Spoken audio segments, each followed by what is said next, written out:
Bon gars yi tey dama ñëw tuuti ci côté développement bi ci côté WordPress bi quoi parce que chaîne bi am na ñu bëri ñi nga xamante ni uniquement vidéo yu may def ci WordPress moo leen intéressé, am na ñoo xam ni crypto-monnaie moo leen intéressé, peut-être tamit am na ñoo xam ne ñi ngi xaar design yi ak yeneen ak yeneen. Bon tey waa développement tey dama ñëw indil leen benn méthode bi nga xamante ni dalay permettre ngay télécharger site web bi nga xamante ni dañ koy jaay, danga koy télécharger gratuitement. Dama lay wan naka ngay def ba am gratuitement thème yi nii. Boo xoolee fii mi ngi tudd themeforest.net, yaakaar naa ni képp kuy développeur rek jamono ji war nañ ko xam parce que site bi day jaay ay thème, uniquement ay thème lay jaay ak ay plugin quoi, thème plugin.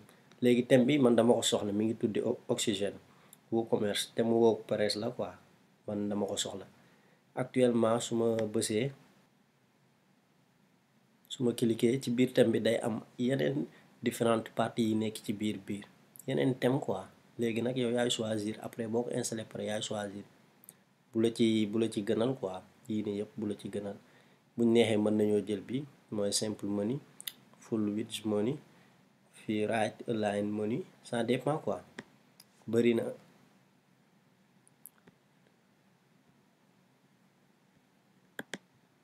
léegi ñun buñ cliqué woon ci benn bi, boo xoolee thème bi nii la mel, mais ñun ñëpp xam nañ ni suñu installé suñu thème ba pare photo yeeg design bi yëpp après am nañ possibilité pour dindi ko.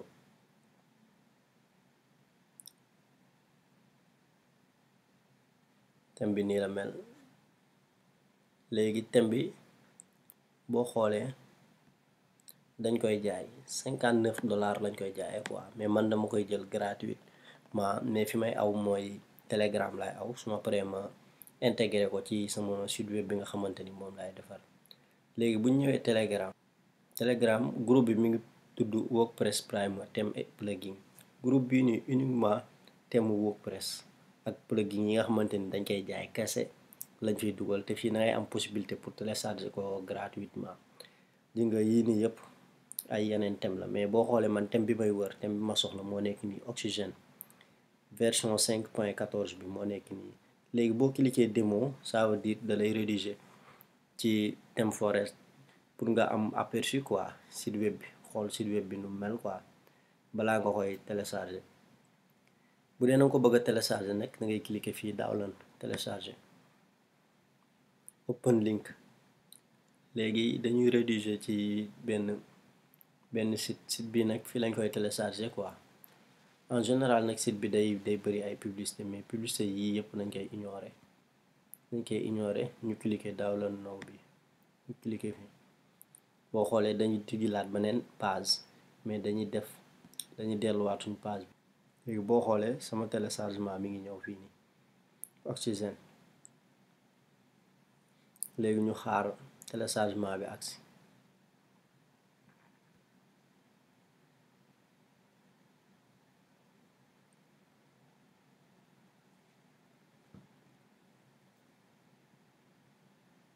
suma juumu dama ko cliquer 2 fois. léegi mën nañ pause benn bi, ñu bàyyi benn bi dem. léegi suñ téléchargement jeex na, man MacBook laa yore quoi. léegi man damay cliquer automatiquement fii. bu dee Windows ngay utiliser quoi, da ngay dem rek nga extraire fichier bi quoi, parce que actuellement boo xoolee fichier bi .rar la. da nga koy extraire def ko .zip, te extraire nag yaakaar naa ku ne xam na nuñ koy defee. ngay def clic droit ci dossier bi rek wàcc, da ngay gis compressé quoi, décompressé ko.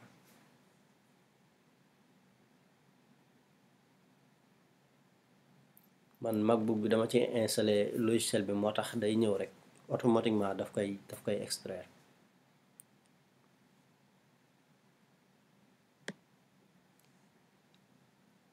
léegi boo xoolee extraire na ko, fichier bi moo nekk nii quoi. léegi damay dugg ci biir thème bi, ma duggaat Oxygène full. su ma xoolee fii maa ngi am thème.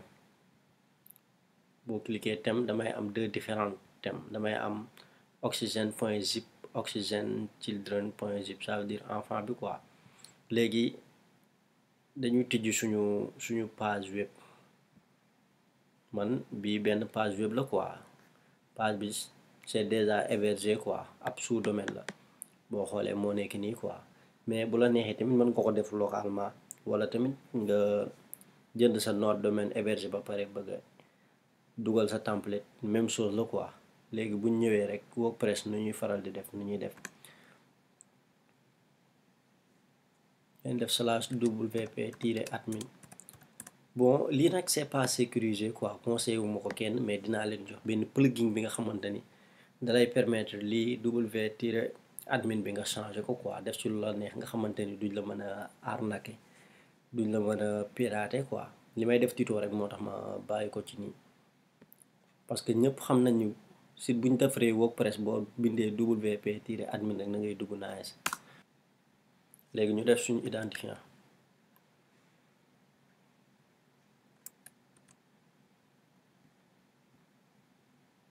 ak suñu mot de passe.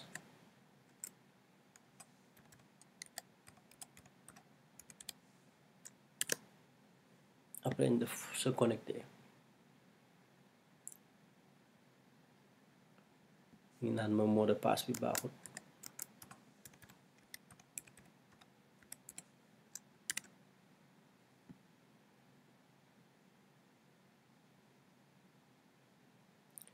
léegi boo xoolee dugg nañ suñu site web, suñu tableau de bord.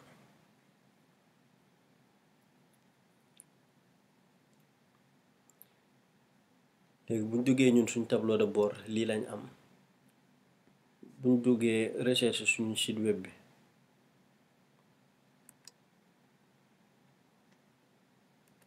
suñu site web bi actuellement amaguñ ci dara, ñu am dara quoi, amaguñ ci dara, lii rek lañ amaguñ quoi, amaguñ ci dara. léegi dañ dem tableau de bord, buñ demee tableau de bord ñu dem apparence, ñu daal di thème, ñu daal di dem thème.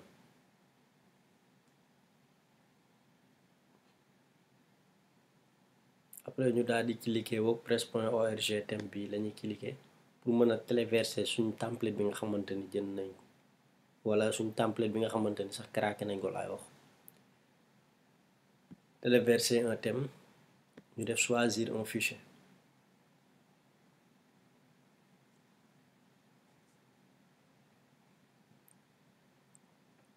fiche bi léegi dañuy dem téléchargement, ñu xool suñu thème, suma juumu thème bi oxygène la tudd. ñu xool mi ngi nii, ñu daal di cliquer dugg ci biir cliquer thème file, daal di installer oxygène.zip bi la ñu njëkk a installer. ñu daal di cliquer ouvrir, daal di cliquer installer maintenant. léegi après dañuy indil fii installation du thème à partir d'un fichier téléversé quoi. thème bi moo nekk ni oxygène.zip. après dañuy cliquer activer.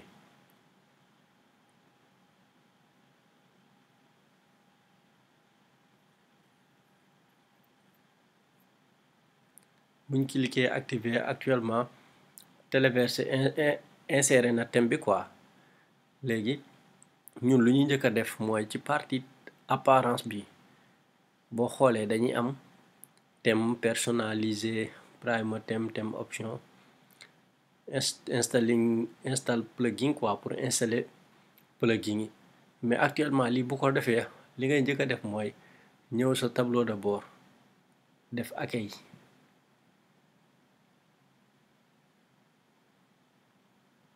xool ba xam amul lum la proposé ba pare quoi.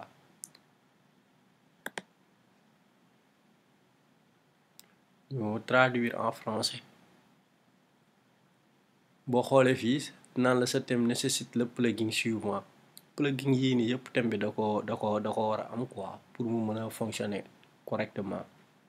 léegi thème yooyu noonu pour ñu am ko dañuy wàcc, dañuy dem apparence, install des plugins, ñu installer plugin yi nga xamante ni moom la thème bi ànd ak. boo xoolee fii mi ngi ñu defal rouge quoi, deux yi mi ngi ñu defal rouge. léegi ñun dañu boole lépp rek fii mooy coché lépp quoi, coché lépp ñu cliquer nii, cliquer installe, appliquer.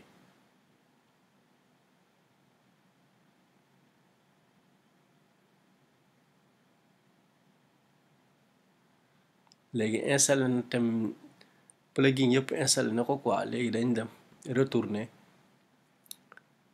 mais après bu ñu installé pare foog ñu activer, ñu coché waat lépp daal di activer extension yëpp.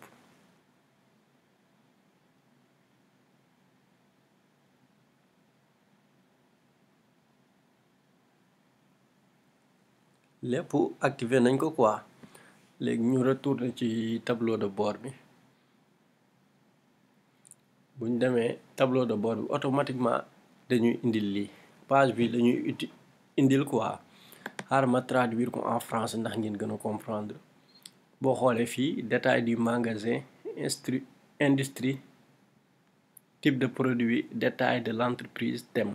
fii ay information yu ñu lay laaj la quoi pour installer WooCommerce bi. WooCommerce bi moo lay permettre, mooy plugin bi lay permettre ngay jaay quoi. léegi da ngay ñëw nga remplir yii quoi. adresse mën nañ def par défaut rek. Golf Sud, cité douane, pays région mën nañ def Sénégal.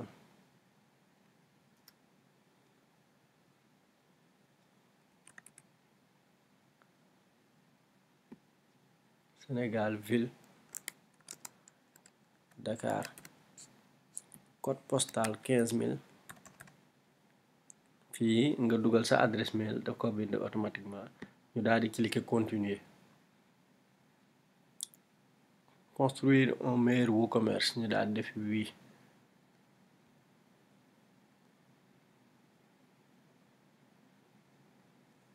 léegi boo xoolee détail du magasin yi pare nañ ci, validé nañ ko, ñu ngi ci 2, ñu ngi ci partie industrie.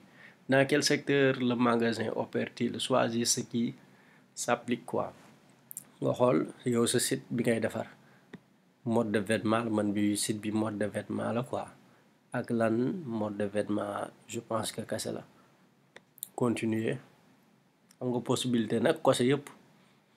ñu daal dem type de produit physique ak téléchargement 2 yi.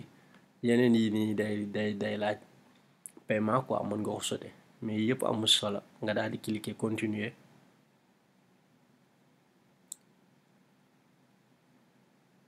après fii combien de produits comptez-vous présenter ñu wàcc. dañuy présenter wu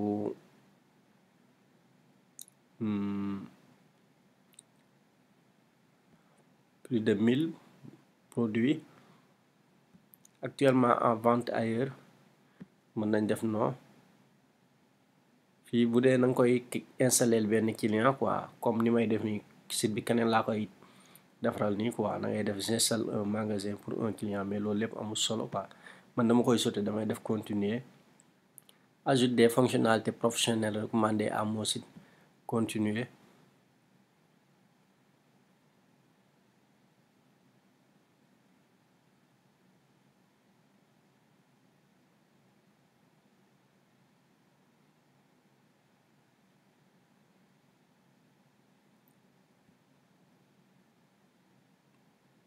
fii mi ngi naan ma impossible d'installer le plugin listing. léegi dama dem retour quoi. fii lañ nekkoon détail de l'entreprise, dama dem détail de l'entreprise fii. fonctionnalité gratuite lañ nekkoon, dama dem détail de l'entreprise, ma coché li j'installe un magasin pour un client. ma def continuer sans installer laa cliquer quoi. yooyu ay détails la, après dinañ ko lijjanti. léegi boo defee nii dalay afficher mooy li ma leen waxoon site yi quoi. mais site yi day am yi nga xamante ni mooy jaay actuellement. thème bi moo nekk nii dafa am thème payant ak thème gratuit. ñun nag thème bi lañ choisir quoi. actuellement thème bi mooy thème gratuit bi. boo cliquer fii dafa am ay thème payant yi yëpp par année na nga koy fay, mais bii kese lañ am possibilité bii ak yii nii yëpp thème gratuit la quoi. léegi ñun dañuy continuer avec mon thème actif mooy thème bi nga xamante ni moom lañ choisir.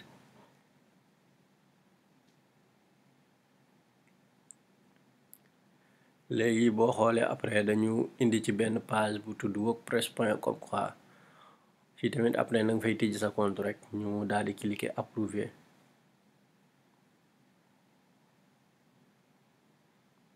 léegi boo xoolee rédiger waat nañu suñu tableau de bord ça veut dire que ni installation yu ñu waroon def yëpp actuellement def nañ ko. actuellement suñ duggee suñu site web yaakaar naa ni dinañ gis suñu template affiché. léegi dañuy dem fii nii jom bi mooy nom site bi, aller sur le site web, ñu cliquer aller sur le site web. après ñu actualiser na ngay gis suñu site bi ñëw na, mais image yeeg texte yi dara ñëwagu ci quoi. léegi dañuy delluwaat suñu tableau de bord. buñ demee tableau de bord ñu xool fii ñoo ngi am laboratoire. ça dépend nag ak thème bi nga xamante ni moom nga utiliser, mais thème bi moo utiliser fii nii nga koy importer. boo xoolee yaa ngi gis thème option, demo, content, install. mais bu dee yeneen thème la nag, thème yu bari yu ma daan faral di utiliser dama daan dem apparence. boo xoolee fii dinañ la bindal install demo, nga cliquer ci install demo mu installé ko. mais thème bii nii fii nii la ko gaa yi def, kon damay dem ma dem demo content.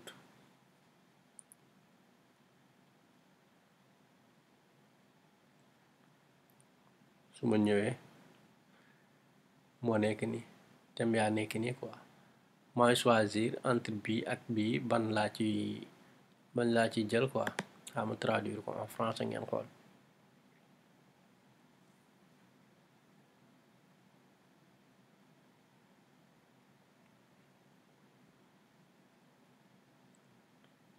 boo cliquer dalay won démo bi quoi, site démo bi nu muy mel. boo xoolee mi ngi nii démo. léegi ñu xool ñun def suñu choix ñaari site yi ñaari thèmes yi ban moo ci dàq, ñu jël ko. thème bii nii la mel quoi, bii nii la mel.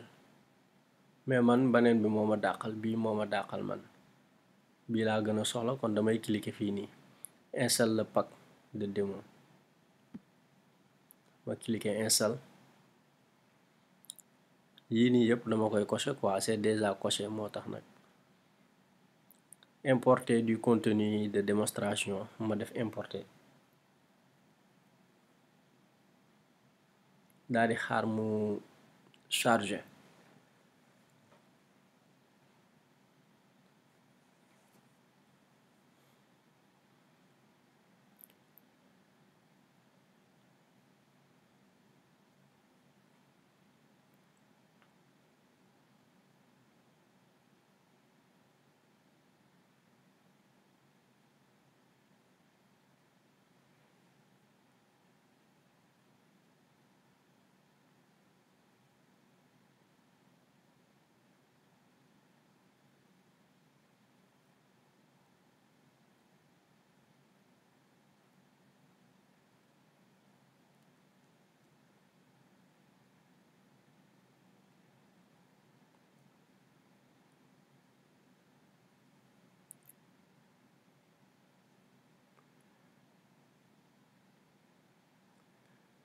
léegi boo xoolee mi ngi naan ñu voir le contenu de la démonstration.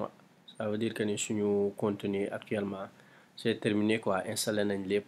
léegi suñu thème bi ñu installé impec. léegi buñ cliquer voir le contenu dañu indil suñu nom de domaine bi, suñu site bi moo nekk nii quoi. léegi gis ngeen image yeeg lépp ñëw na. donc ça reste à faire des modifications yi mooy photo tubaab yi nga changé ko, texte yi nga changé ko. thème bi moo nekk nii.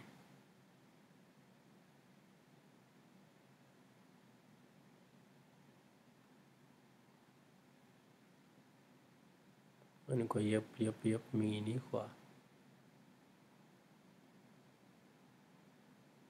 modification thème bi moo des te modification bi am nga possibilité boo xoolee fii da ngay cliquer fii edit pour am possibilité éditer ko.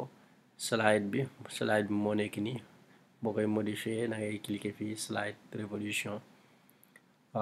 loolu tamit beneen liggéey la quoi, beneen tuto laa ciy def rek.